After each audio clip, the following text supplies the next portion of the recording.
Welcome, ladies and gentlemen, to another edition of the broadcast. It is Monday, February 11th, 2019.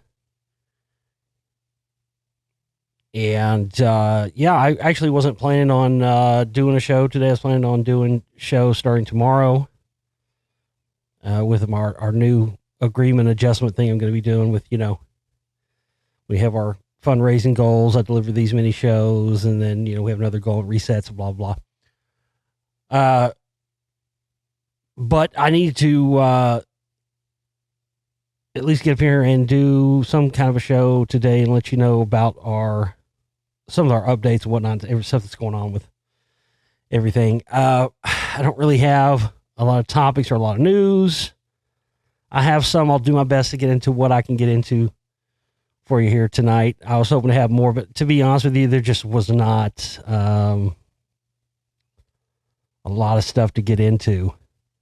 I had a few stories I've had sitting here, so I've got some stuff I'll be able to get into, and I'll do my best to get into as much as I can for you. But like I said, I didn't really have, this isn't really a prepared show, but there's some stuff some updates I needed to do sooner than later, so I needed to go ahead and do this tonight. And like I said, I'll do my best to go through here and see what kind of stuff I can get into for you. Because I think I do have a few news stories to mention, talk about, but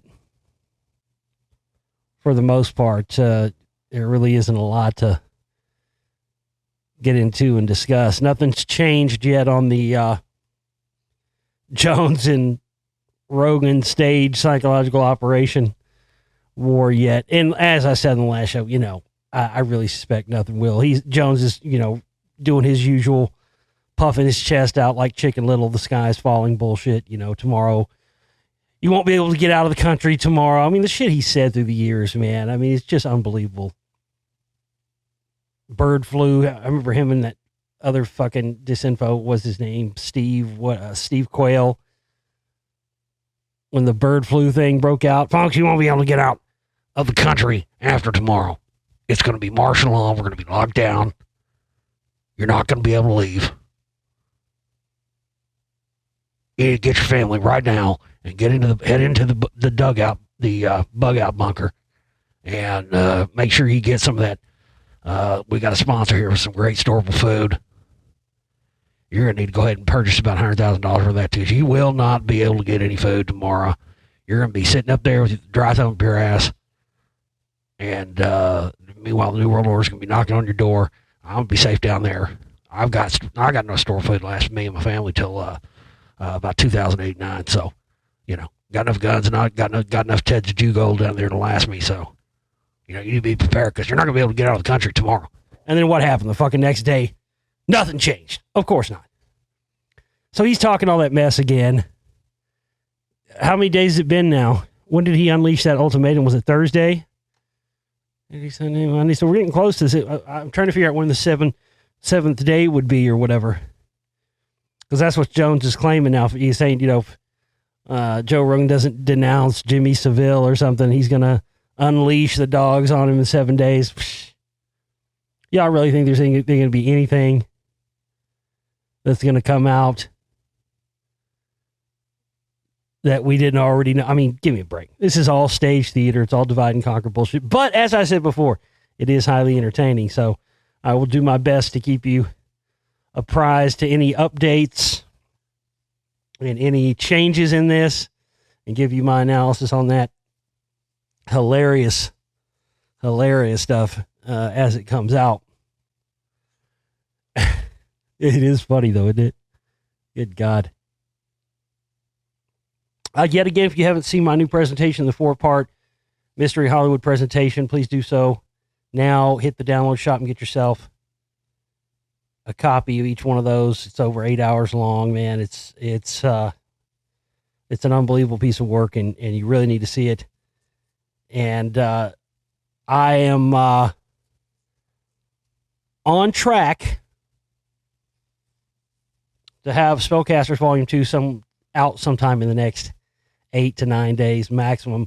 I'm shooting for this weekend to have it done. As I've said before, once I get to that stage, I'll probably take 2 or 3. You understand, man, I have to go back and do so many changes and revisions to this thing. And also splitting it from one film into 2, because it was originally just going to be Spellcasters Volume 2, but, the prospect of having to make one film that's 6 hours long or 7 hours is just ridiculous. So a few months ago, I made the decision to split Volume 2 and Volume 3 to 2 separate films. So because of that, I've had to do some rewriting and rearranging, and that's what's caused a lot of the delays on top of, the other delays, stuff with my health, stuff with fundraising activities and issues, that kind of thing. But I am on track to have it done. But here's the thing, and this is why I needed to do a show today, because I don't have any extra time on this. As I talked about in the last show, we came up $500 short on operating costs last month. And luckily, because we had made some sales of the presentation, I had some money to cover I had to also sell some of my things, but I was able to cover what we had at the first of the month. The problem is now there's stuff that's been due and new stuff coming up due. And our payloads every month. See, that's the thing about, that's why my films and stuff, look, I try to charge as least I can for stuff like the presentation and stuff, but the films I have to charge more for because I have to factor in how many man hours it took to make it, the cost of it, all that, because everybody gets a cut. If I sell a $10, so people don't understand, if I sell a $10 download, by the time everybody gets their cut, I might get $5, $6 of that. By the time you take every cut out that comes out, every fee, PayPal takes a cut, the payloads, that takes a cut. But the payloads thing, it doesn't come out immediately. It comes out once a month on the 11th. And so now we've got $320 in these payloads fees because we didn't reach that's what I'm trying to tell you here. We have our minimum amount every month to cover our operating costs. If we don't reach that, then it just compounds and it ends up causing more problems, which then in turn ends up causing more delays. So because we came up $500 short, and this month so far in our fundraising efforts, we've only raised $170. We're now in a position where we have to have $400 in the next 24 hours. Otherwise, the internet's going to be shut off because we're way overdue on that. And the download shop, because we have those fees, is going to be turned off. Luckily, it would be turned.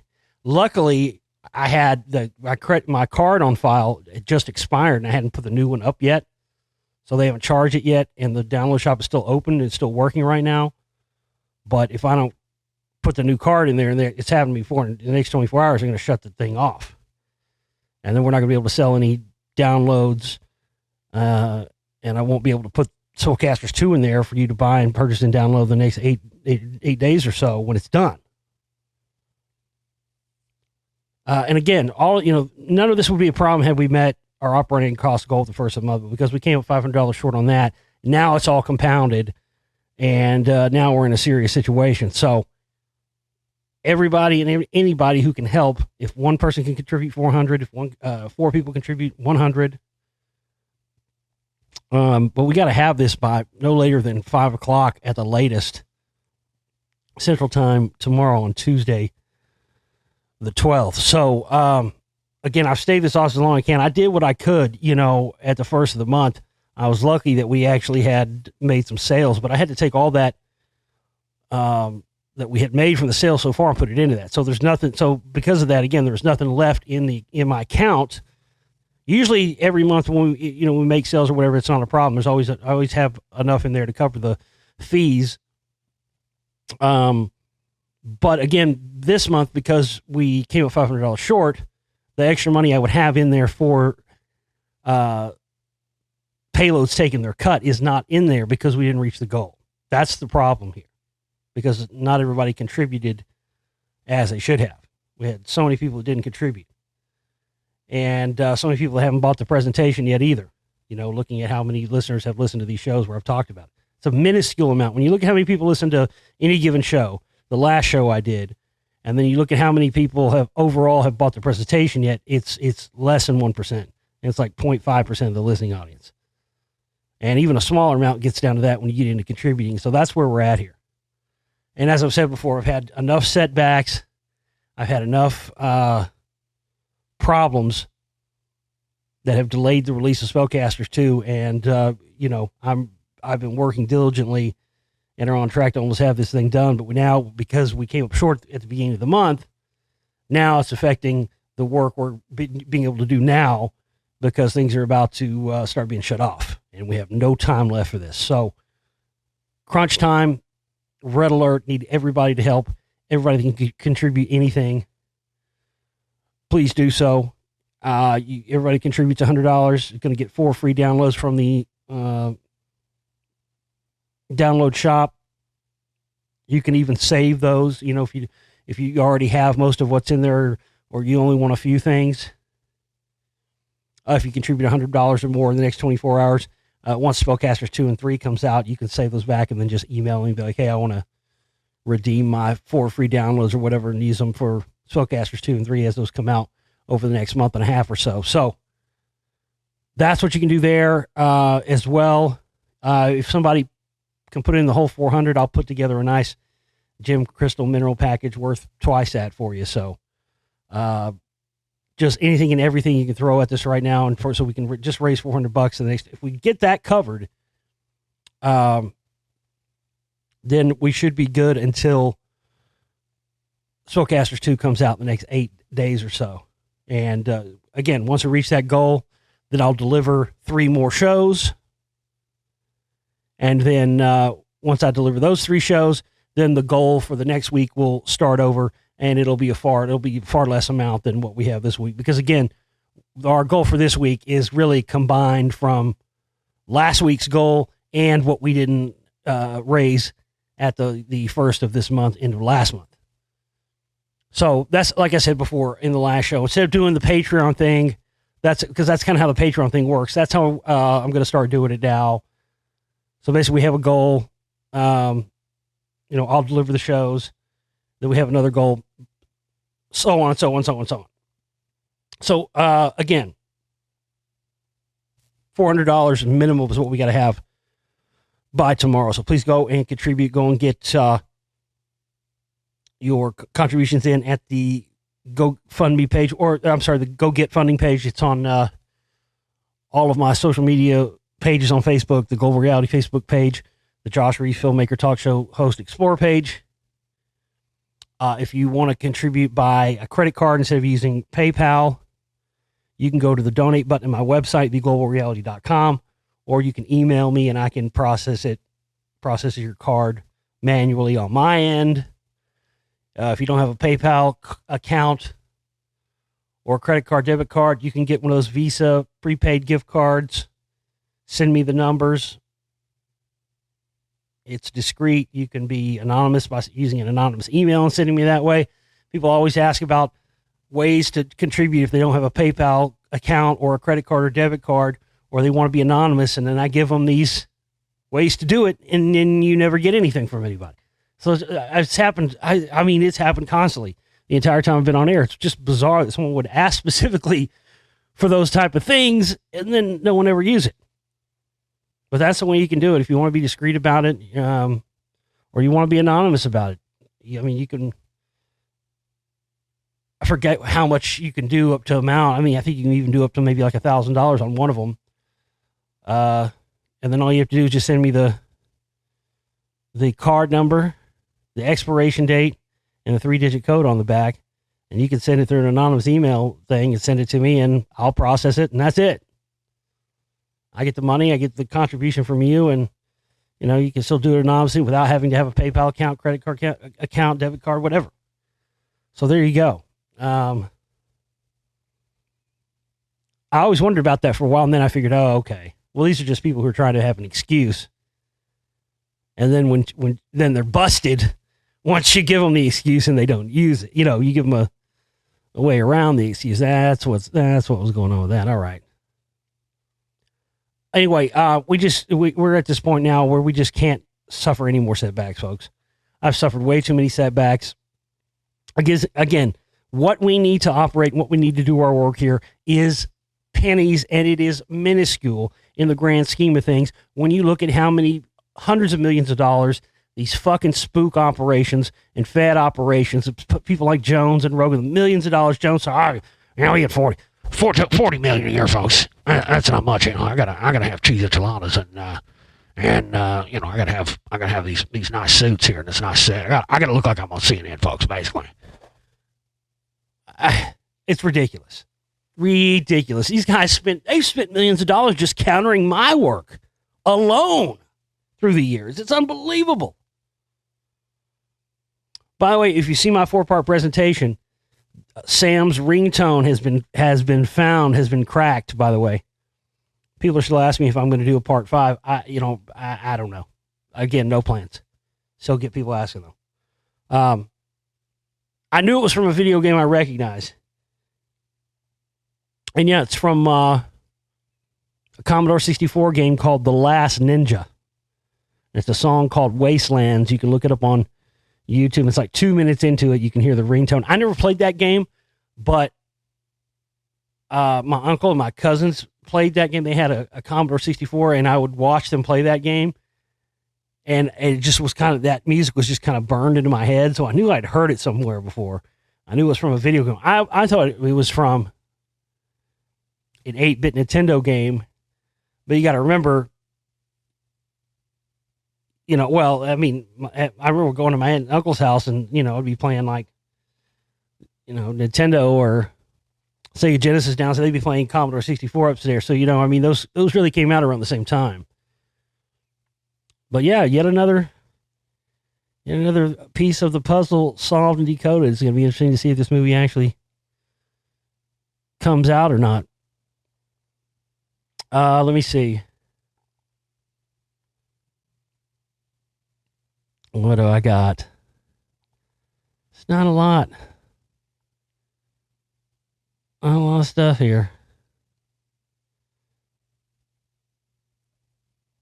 I thought this was rather interesting. The Simpsons renewed for 2 more years through season 32. So, essentially, The Simpsons will probably end on either season 32 or season 33. Isn't that fascinating? With all the predictive programming stuff and it's been in there for so many years. This is probably the most interesting story I've seen in the past week. Artificial intelligence study of human genome finds unknown human ancestor. Dun, dun, dun. Now, here's what's interesting, though. Here's what's interesting. Now, you all know how I feel about the Smithsonian. I've exposed them and their lies and the Smithsonian, by the way, is not an American organization. People confuse the Smithsonian Museum with the Smithsonian Institute. Okay? You have the Smithsonian Institute is a worldwide organization that has offices in every country on planet Earth. If anybody makes a discovery of some kind archaeologically that doesn't fit within the narrative of what mainstream science says, mainstream archaeology says, the Smithsonian sends out a recovery team and non-disclosure agreements are handed out. Items are cataloged, whisked away, and never seen again. In fact, the Smithsonian has an open policy of anytime they can't, this is not a joke. Anytime they have admitted this, the Smithsonian admitted this, ladies and gentlemen, they have a policy where if they find artifacts pertaining to have languages that they can't identify and they don't reference against other already known catalog languages, they destroy the artifacts 100% of the time. They destroy them. Think about that. You would think like finding a language no one's ever found before would be a huge discovery. Not for the Smithsonian, not for an organization that is tied in with the Vatican and tied in with the intelligence community. It's all one big web. These guys have a vested interest in keeping the narrative one way or only steering it the way they want it to be steered. And what's interesting is that the Smithsonian website, smithsonianmag.com,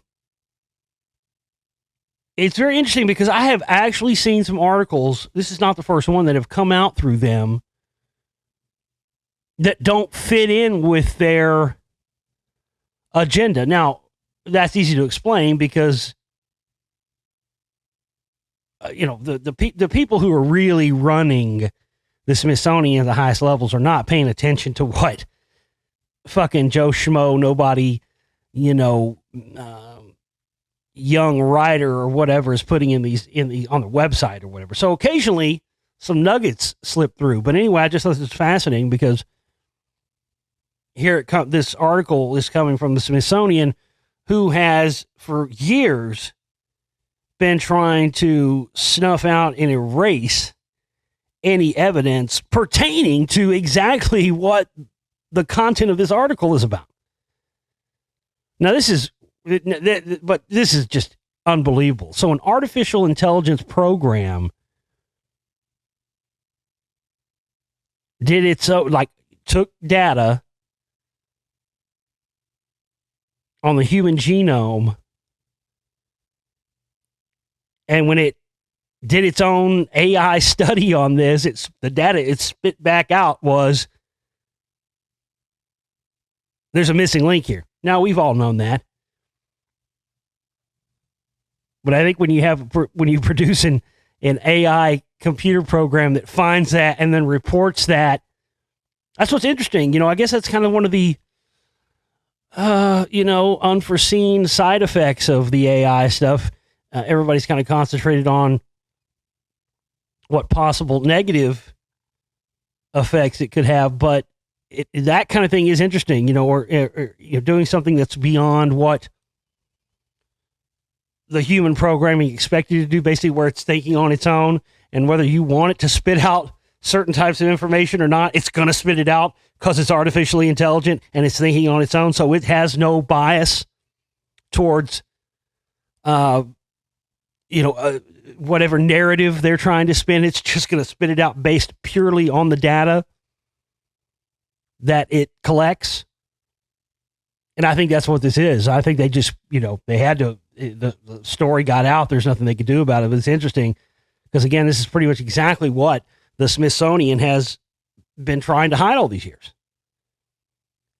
Can the minds of machines teach us something new about what it means to be human? When it comes to the intricate story of our species' complex origins and evolutions, it appears that they can. A recent study used machine learning technology to analyze 8 leading models of human origins and evolution, and the program identified evidence in the human genome of a quote-unquote ghost population of human ancestors.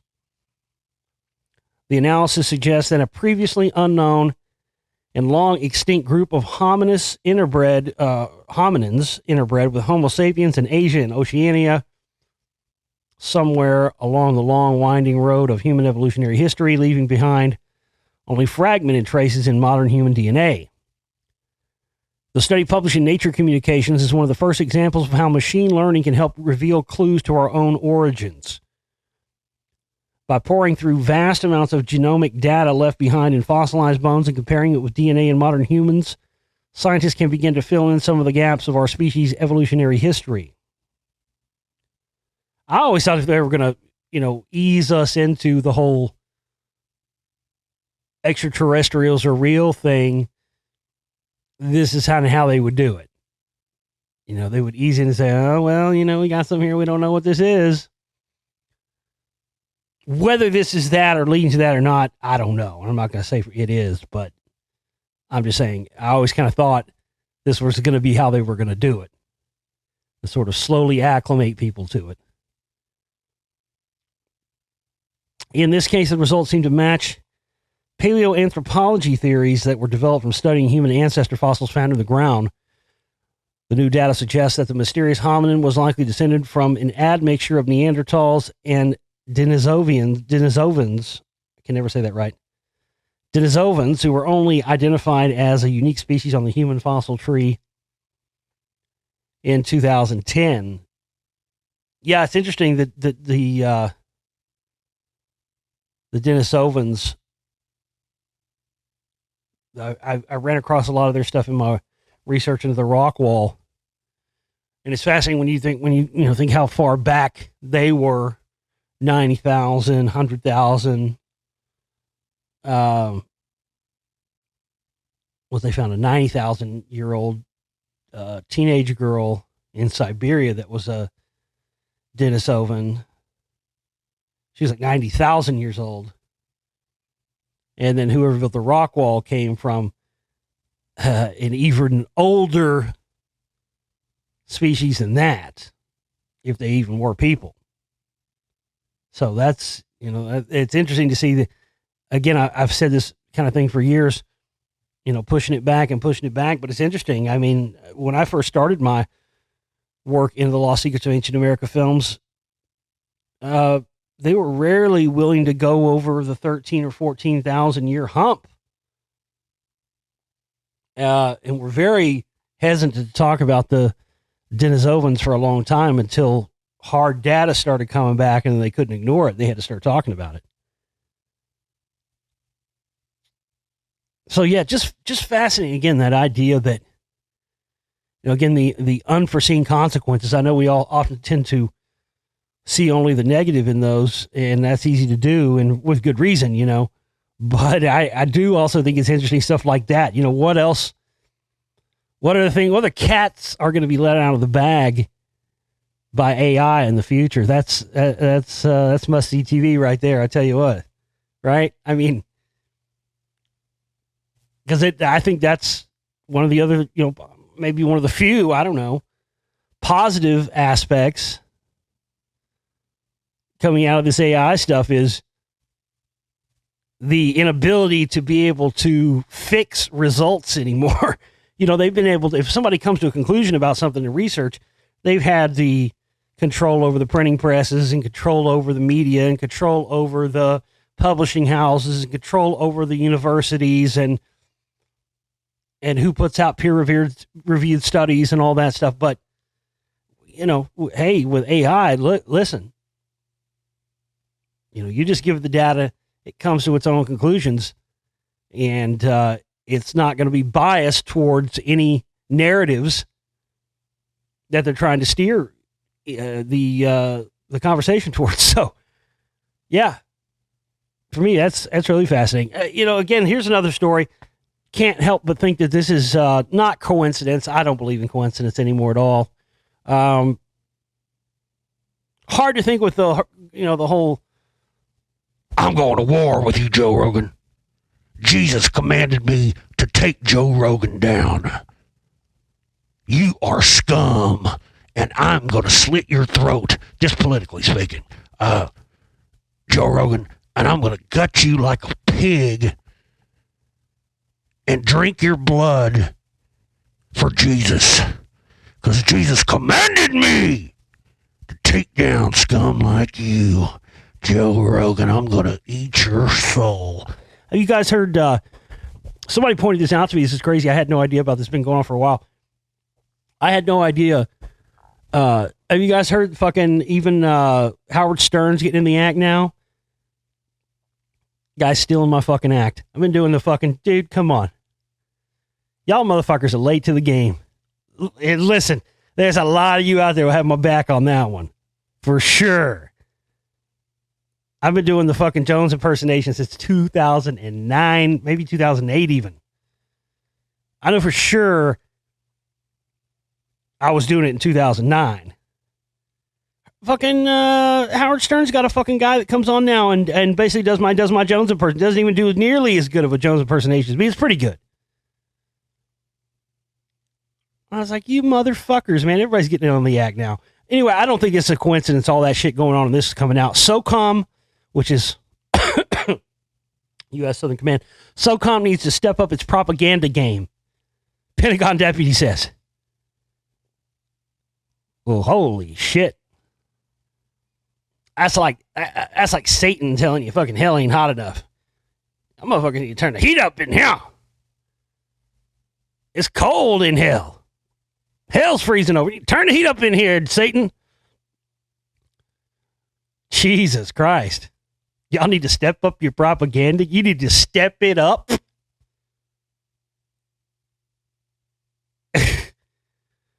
The motherfucker's on 11 already, okay? It's on 11. That motherfucker is fucking pegged. Somebody done ripped the knob off that sumbitch. Y'all talking about you want to crank it up even more? The Defense Department wants U.S. Special Operations Command to do more than traditional leaflets and loudspeakers approach to information warfare, a senior Pentagon official said this week. Quote, we need to move beyond our 20th century approach to messaging and start looking at influence as an integral part, an integral aspect of modern irregular warfare. That's goddamn, I've talked about that for years. It's hard to make people understand that. Is that warfare is always going on. Whether or not there's a declared war happening or anywhere, we're always under attack. We're always at DEFCON 1. Commander, take us down to DEFCON 5. Listen, that's it right there. Modern, irregular, that's what these guys are waging. It's still war nonetheless. Andrew Naggs, the Pentagon's Deputy Assistant Secretary of Defense for Special Operations and Combating Terrorism, said at a defense industry symposium last week, the shift will require cooperation with civilians, rarely approached by SOCOM, as well as new technology and strategies to isolate enemy disinformation campaigns before they catch the public's interest in an area of operations. And that's fascinating.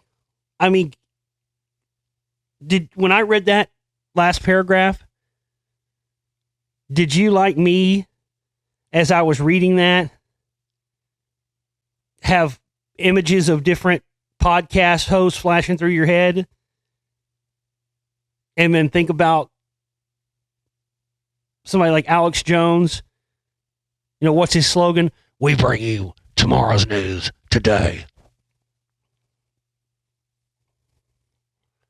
Stuff like that. Getting the talking points going before they catch public interest. But listen to that. Here, let me read that again. The shift will require cooperation with civilians rarely approached by SOCOM. So that right there tells you that in their propaganda campaign, they are going to be reaching out and trying to get civilians to cooperate with them in this propaganda game. Now, what do you think? I mean, what are the largest amounts of people you would want to do that, right? Would be civilians who have podcasts, this, that, and the other. So, what I'm saying is, if you think what this little stuff going on with Rogan and Jones right now is just coincidence in its timing to this, you got another thing coming. Not only that, I believe this is just the tip of the iceberg for what we're going to see in coming days of podcasts, maybe even ones that don't have anything to do with conspiracies or info or anything else, maybe ones that are just, you know, comedy podcasts or whatever. You're going to start seeing and hearing about just, it may not even be shows I've ever heard of or anything else. I'm just saying, if you watch these kind of shows, right, on YouTube and stuff, there's so many of them now. Everybody's got podcasts and video podcasts and everything else. Comedians have them. Just start paying attention to them. You know, that's why I tell you to support my work the way we do. I don't have sponsors. I don't try to sell you dick pills and Jew gold or fucking MeUndies or what, you know, whatever these fucking sponsors these motherfuckers have, you know, portable bidets. I don't sell you that bullshit. I won't ever try to sell you that bullshit. We are and have always been founded on our support and everything we do here coming from the audience. And when we don't get that support, there's no way for us to continue. Because I'm not going to get up here and be beholden to a bunch of fucking sponsors. Now, again, with that said, pay attention. If over the past couple of weeks or in the next couple of weeks, next month or two, you start noticing certain podcasts that you pay attention to getting new sponsors, or you hear about them getting big corporate, all just kind of sudden out of nowhere, pay attention to that. That's what they're talking about here. They're going to be going after the cooperation of civilians in their propaganda campaign. Again, as they say right here, in order to isolate enemy disinformation campaigns before they catch the public's interest in the area of operations. Listen to this. It continues. It will also require new partnerships beyond traditional actors throughout the world through efforts to amplify voices of NGOs, non-governmental organizations, and individual citizens who bring transparency to malign activities of our competitors. Now listen to that. It will also require new partnerships beyond traditional actors throughout the world through efforts to amplify voices of NGOs and individual citizens who bring transparency to malign activities of our competitors. So basically what they're saying is partnerships beyond traditional actors, people who are acting on behalf of these propaganda campaigns. And basically what they're saying here is someone like that who can, and you see this all the time, like Trump saying he was going to go after Bezos. And then all the shit happened with, him and his mistress cheating on his wife. That all comes out. And everybody was going, ooh, well, Trump said he was going to get him. Look what happened. And then now it's come out that it was actually his mistress's own fucking brother, who's a Trump supporter, that leaked all that stuff to the National Enquirer. Everybody assumed it was Trump because he has, of course, has the well-known relationship with the National Enquirer. But in the end, it wasn't Trump.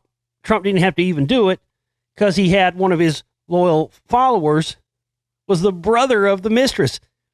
That's what I'm talking about. That's exactly what that phrase and that phraseology they're using to, baffle you with bullshit. If you can't dazzle them with brilliance, you got to baffle them with bullshit. That's what they do. And that's what they're saying there. Individual citizens who bring transparency to malign activities of our competitors. So basically someone like inadvertently exposing the activities of someone, but without, on the surface, being an agent or a government employee or something like that. So-and-so says they saw, evidence of dirty nukes while they were doing a USO speaking tour in Afghanistan or wherever. Or, Trump wants to go after Bezos, but,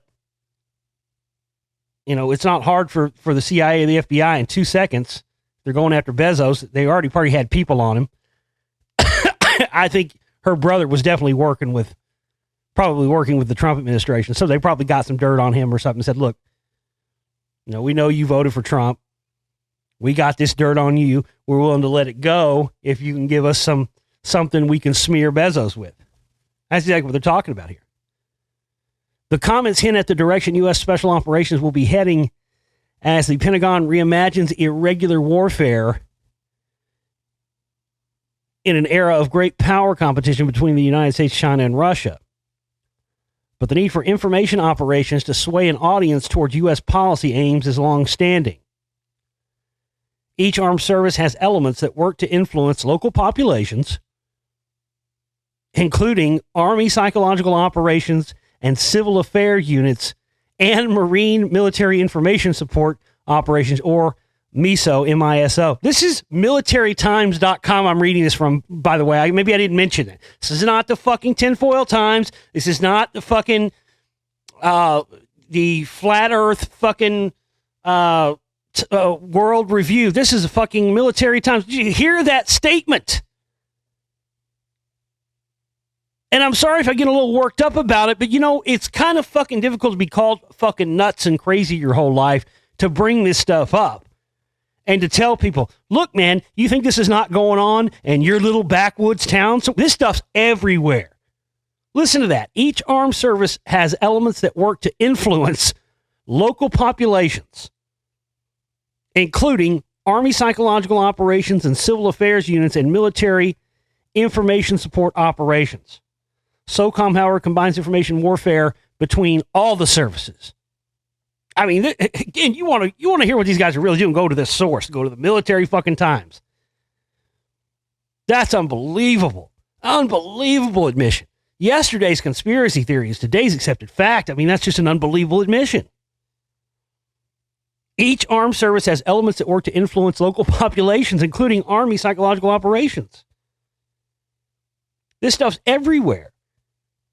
And yet you find it hard to believe that somebody like Alex Jones and Joe Rogan are a part of this stuff? Give me a fucking break.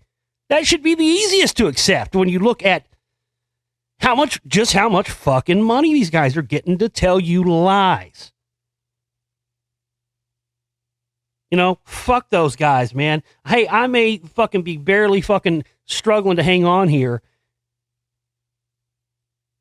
And I may struggle to get out this fucking groundbreaking issue, but goddamn it, I'm not taking fucking the money to be a fucking plant like these fucking guys, and I never will. Well, I say I never will, but goddamn, if I don't got to start getting some support in here to be able to keep that going, shit, I may have to take that option if it ever comes to me. Fuck, at this point. Jesus. Now, I fucked those guys off. They ain't fucked with me again since they were trying to hit me up they were trying to get me on all these television shows for the longest time. I've told the story before, but the last time the lady was like, well, I can't believe the CIA. It was a video chat, and this casting director lady was, I can't believe the CIA's never tried to recruit you considering how much you know. And I just put my middle finger up in front of the video camera, and I said, and she's like, what's that? And I'm like, I'm putting the middle finger up. She's like, why are you doing that? I'm like, because that's exactly what I would tell them if they tried to recruit me. And man, I tell you, she was dead silent. I thought she'd hung up. I was like, you still there? She's like, yeah, I'm still here. Her tone totally changed. And then when I never heard from him ever again after that, it was like 2015. So when I never heard from him again after that, that's when I knew, okay, because I was hearing from him steady from 2010 until 2015. It was the same person. And she always kept saying they wanted me to be on this show, wanted to be that show. It was going forward, and then the bottom would fall out of it. It would be greenlit. It was all, there was one, it was like a show of the Illuminati. It was going to be on ABC. They wanted me to be a host of all this stuff. And then the last one she hit me up with was like, this is like right before the flat earth stuff started having its big resurgence. And she was asking me about flat earth stuff. And I told her I didn't get into that and stuff. And then she was asking me about inner earth stuff. And I was talking about that. And she was talking about, you know, we're going to have this show where they charter a Russian icebreaker and go to the fucking Antarctica to try to find the inner earth things. And I was like, well, I'll go to Mount Shasta or go wherever. I'm not going on that Russian icebreaker. Oh, why not? So, because that's a fucking suicide mission. Oh, you do the stupid, oh, yeah, you think it's a suicide mission? Yep. It's a suicide mission. I'm not getting on board with that. Are you kidding me? That's exactly what these motherfuckers want. Oh, hey, Josh Reeves, go on. We're going to put you on. Yeah, that sounds too good to be true. Anything sounds that too good to be true. Got to be too good to be true. And you want me to go on some, I wasn't born yesterday, Jack. You may pull that off on some of these other dumb ass repeaters who don't do any of their own research and just strictly repeat things they've heard in other YouTube videos. So many of those.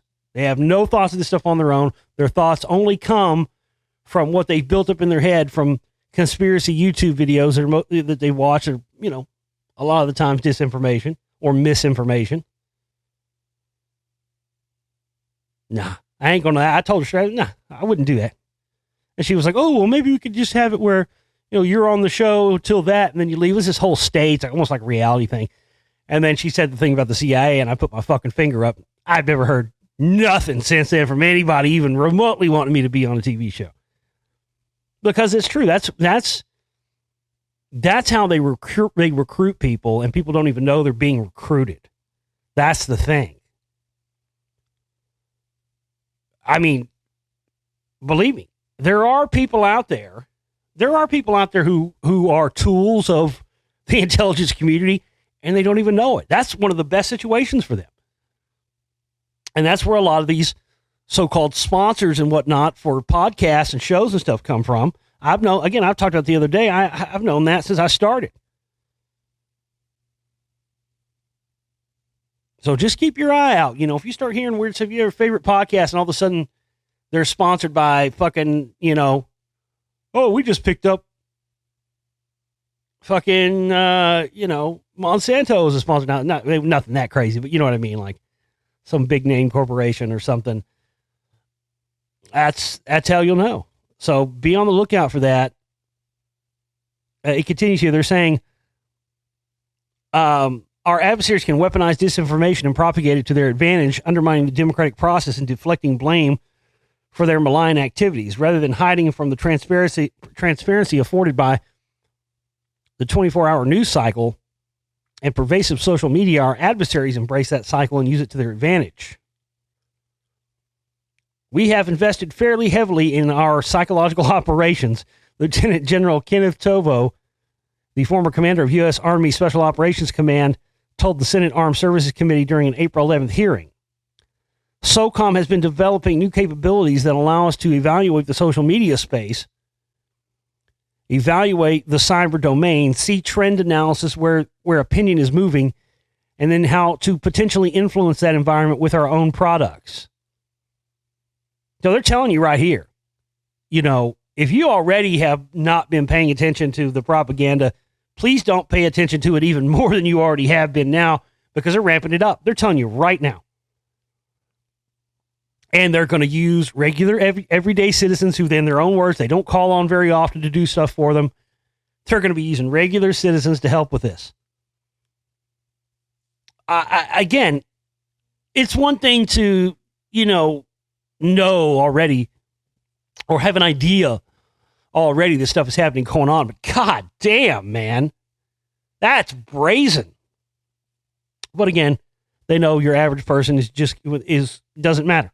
It doesn't matter that they admit that this is going on. Your average idiot is still going to say it's a conspiracy theory. And that right there, ladies and gentlemen, is one of the many reasons why we're fucked. But I will never give up, and I'm going to continue to expose these fucking people. And even expose the ones that are claiming to expose it, as I always have.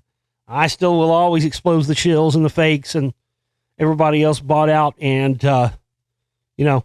I sleep great at night, knowing I don't fucking take their shill dollars. But we got to have your help to stay that way. The only thing that keeps me from having to sell out to sponsors or anybody else is you and your support. That's it, ladies and gentlemen. You are what keeps this thing pure and real.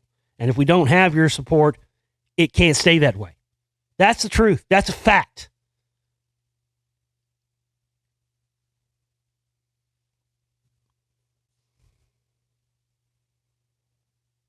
I don't have anything else, man. I just, that's it. That's all I got. We got to reach that goal, so please go and contribute now and go get yourself a copy of that presentation if you got it yet. We'll talk again soon, folks. Take care.